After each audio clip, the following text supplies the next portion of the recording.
Secret invasion series का final episode हमारे सामने आ चुका है, जो कि 6 एपिसोड की लंबी सीरीज़ थी और हर एपिसोड लगभग 40-45 मिनट लंबा था और उसका फाइनल एपिसोड आज आ चुका है।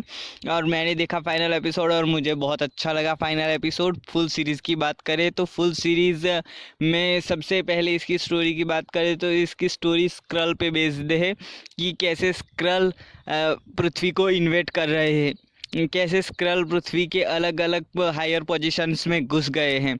और जब उसका पता निक फ्यूरी को चलता है तो निक फ्यूरी स्पेस से पृथ्वी पर आता है उसे सेटल करने के लिए, पर बात बिगड़ती ही जाती है। जिसमें अपने बात करें विलन ग्रेविक की, जिन्होंने रोल प्ले किया है ग्रेविक का, उनकी परफॉर्मेंस बहुत ही ज़्यादा अच्छी। सैमुअल जैक्सन अपनी निक फ्यूरी के रोल में लग रहे हैं।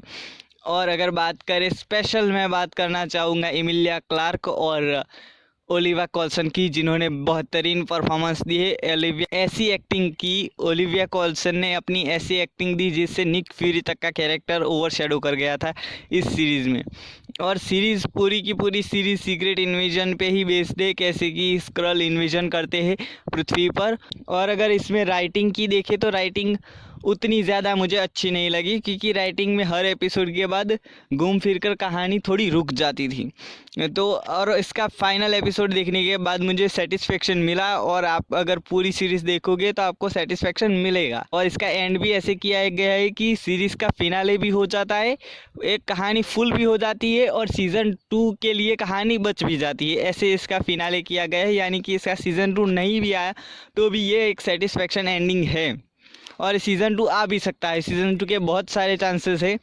और एमिलिया क्लार्क का जो कैरेक्टर बनाया गया है, उनको इस सीरीज़ में क्यों लिया गया है ये भी हमें समझ आता है बड़ी एक्ट्रेस को, क्योंकि वो आगे जाके सीरीज़ के आगे जाके वो अपना बहुत इम्पोर्टेंट रोल निभाती है, जो कि एक सुपर स्क्रल हो जाती है और सुपर से भी ऊपर स्क्रल हो जाती है। और इसकी कहानी मैं पर्सनली एमसीयू में आगे बढ़ते हुए देखना चाहूँगा। ये सीज़न 2 अगर सीक्रेट इन्वेजन का आता है तो उसमें एमिलिया क्लार्क का कैरेक्टर बहुत ज़्यादा बड़ा होने वाला है, क्योंकि ये कैरेक्टर बहुत ही पसंद आया मेरे को। और फिनाले एपिसोड में जो क्या बैटल है, ग्रेविक और क्लार्क की जो बैटल है, पुरानी मार्वल की याद दिला देता है और बहुत ही ज़बरदस्त बैटल है। इस सीरीज़ की अगर एक्शन सीन्स की बात करते हैं, एक्शन सीन्स भी बहुत अच्छे हैं। वो तीसरे या चौथे एपिसोड में आता है जो पूरा का पूरा हेलीकॉप्टर टूट के ऐसे स्क्रीन पर आता है, ऐसा लगता है यानी जैसे कि ये हेलीकॉप्टर टूट के हमारे मुंह पर आ रहा है। और camera work, excellent camera work दिखता है, एक्सेलेंट एक्शन भी दिखता है। और जो लास्ट में फाइट सीन है, लास्ट में जो एक्शन है वो भी बहुत बढ़िया एक्शन है। तो इससे ये पता चलता है कि डायरेक्टर इसके जो एक्शन बहुत अच्छा डायरेक्ट किया है, सीरीज़ भी बहुत अच्छा डायरेक्ट की है। बट सीरीज़ में एक नेगेटिव पॉइंट बात ये खा जाती है कि सीरीज़ में कोई भी जो अवेंजर्स दिखने चाहिए वो अवेंजर्स एक भी नहीं दिखता है, सिवाय रोडी के एक भी अवेंजर्स नहीं दिखता है, जो कि दिखने चाहिए। न्यू कैप्टन अमेरिका तो दिखना ही चाहिए, क्योंकि वो बहुत ही ग्राउंडेड लेवल स्टोरी है, और ग्राउंडेड लेवल स्टोरी है तो उसमें डेयरडेविल भी देखना चाहिए, शी हल्क भी दिखनी चाहिए।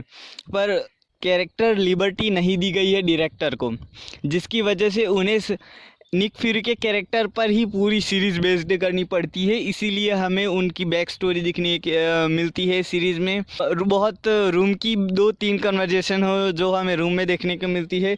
और इससे के अलावा मैं जो टेलोस का रोल प्ले करते हैं और उनके और निक फ्यूरी के बीच में जो भी कन्वर्जेशन होती है वो बहुत ही ज़्यादा बढ़िया कन्वर्जेशन है, वो मुझे बहुत ज़्यादा पसंद आई उनकी दोस्ती निक फ्यूरी और टेलोस की।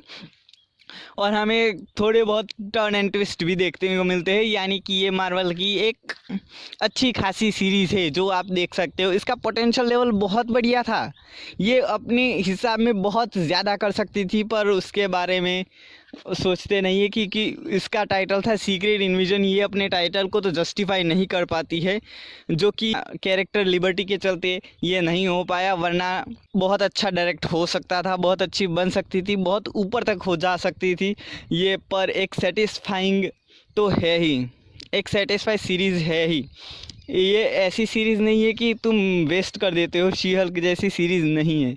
ये अपने हिसाब से अपना काम कर जाती है सीरीज़ मार्वल में। और इसका सीज़न 2 के लिए भी मैं बहुत ज़्यादा एक्साइटेड हो चुका हूँ, क्योंकि सीज़न के फिनाले में जो एमिलिया क्लार्क के कैरेक्टर का जो चेंज देखने को मिलता है वो बहुत ज़्यादा बढ़िया चेंज था। इसके साथ साथ इसका बजट भी अच्छा खासा था, तो वीएफएक्स में कोई भी कमी नहीं है इसमें, कोई भी, चाहे वो स्क्रल के ट्रांसफॉर्मेशन में हो, चाहे वो स्क्रल का सीजीआई हो, चाहे वीएफएक्स हो, चाहे वो रोड का वीएफएक्स हो, चाहे वो रोड पर चल रही गाड़ियाँ टूटने का वीएफएक्स हो, के हेलीकॉप्टर के पंखे टूटकर सामने आने का वीएफएक्स हो, या लास्ट में बैटल का वीएफएक्स हो, वीएफएक्स में और सीजीआई में ये टॉप नॉच जाती है। ये अपने बजट को जस्टिफाई कर देती है उसमें। बट ये सीरीज़ उतनी भी अच्छी नहीं है, उतनी भी नीची नहीं है, सीरीज़ मीडियम लेवल पर है जो अपना काम कर जाती है। और ये एक अच्छी सीरीज़ थी। मैं ये कहूँगा कि मार्वल के जो प्रोजेक्ट्स है उससे थोड़ी अच्छी सीरीज़ है ये, जो अभी प्रोजेक्ट चल रहे हैं उससे थोड़ी अच्छी सीरीज़ है ये। और हमें इसका इम्पैक्ट आगे भी दिखने को मिलेगा, और एक बहुत बड़ी सुपर हीरो भी देखने को मिलेगी हमें आगे, जिसके लिए मैं बहुत ज़्यादा एक्साइटेड हूँ। तो इस वीडियो को यही छोड़ते हैं, और होप करता हूँ कि इसका सीज़न 2 जल्दी ही आए। और अगर आपको वीडियो पसंद आया हो तो सब्सक्राइब ज़रूर करना।